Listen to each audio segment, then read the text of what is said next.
I'll start with Geno Smith. He is under contract entering the final year of his deal. That cap hit those surges to $44 million. So I think people are fairly expecting the Seahawks will do some kind of extension or do something to kind of create a little wiggle room. Corry, what are the options the Seahawks have with Geno, and what kind of number in a new deal could a guy like Geno be looking for?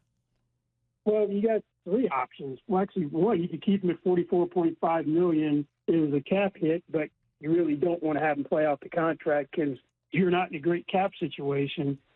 Two, if getting an extension done is problematic, try to trade him someplace else, or you could release him. Trading or releasing would free up $31 million of cap space, I believe, because you get rid of the $31 million salary.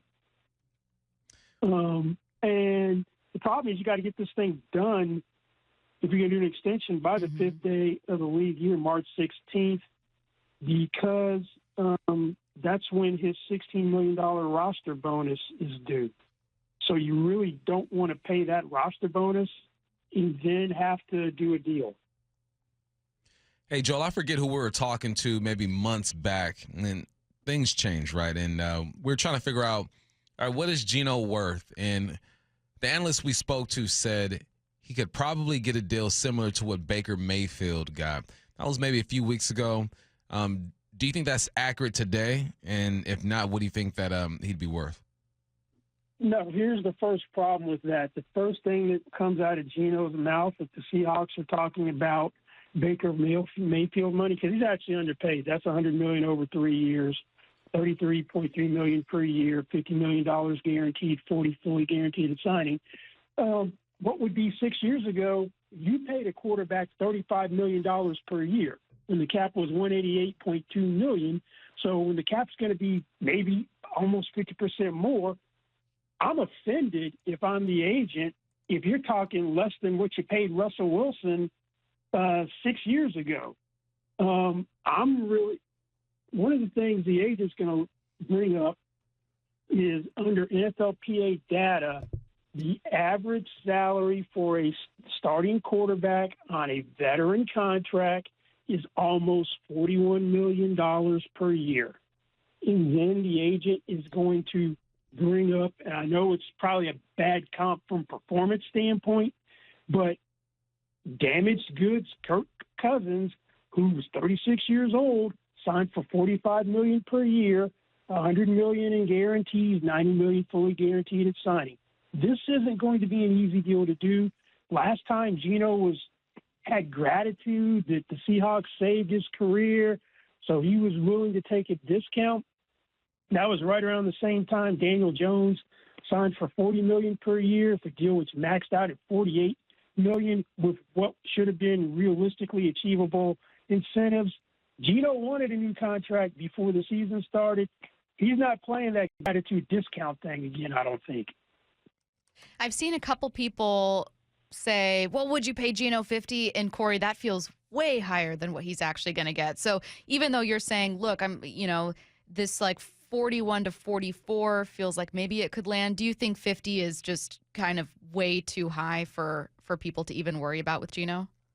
Yeah, I don't think the Seahawks are going to go to 50. They'll bring up, you had 15 interceptions. You gave the ball away through the air almost as much as Cousins did, and you weren't all that great in the red zone. So those things are going to come up from the Seahawks standpoint. I'm sure that John Schneider probably doesn't want McDonald going out and saying, I want Geno back, although he qualified it by saying that it's not necessarily my call. The offensive coordinator will be determinative or have some input in whether he wants Geno back or not, or what direction they go. Maybe you end up allowing Geno to maybe shop himself someplace else and see if there's something else out there, which would be close to what he thinks he could get. And if the grass ain't green on another side, maybe you would be more receptive to come back for numbers more amenable to Seahawks. I'm going to shift it over to DK Metcalf. It's an opportunity for him to get an extension. Didn't have the year that he would have liked, just missed 1,000 yards by a few yards and 4 to 6 touchdowns he had. Was banged up this year. I think he still brings great value to a football team. What do you foresee happening with DK Metcalf, and do you think he'd be worth what I think he's going to be asking for, around 25, 30 mil?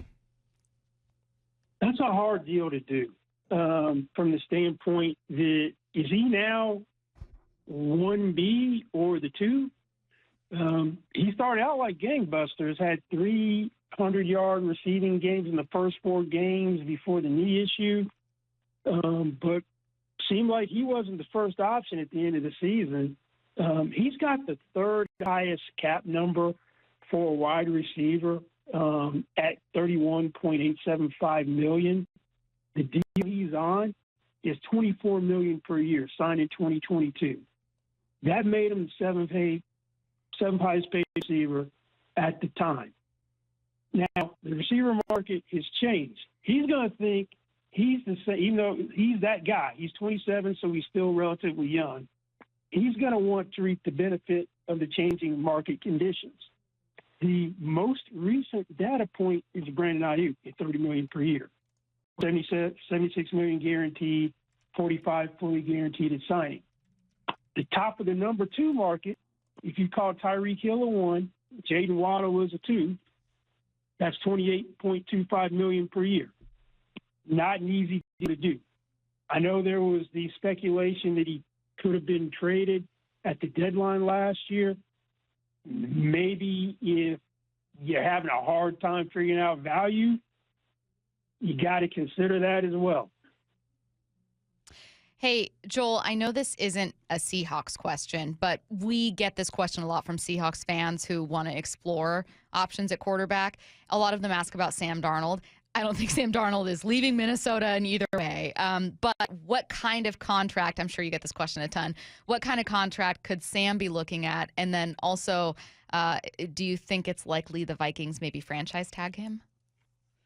Yeah, the tag number is lower than some people are going to have projected.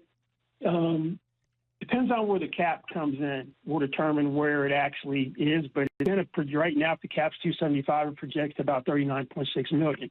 Now, how Darnold does in the playoffs could go a long way to his value.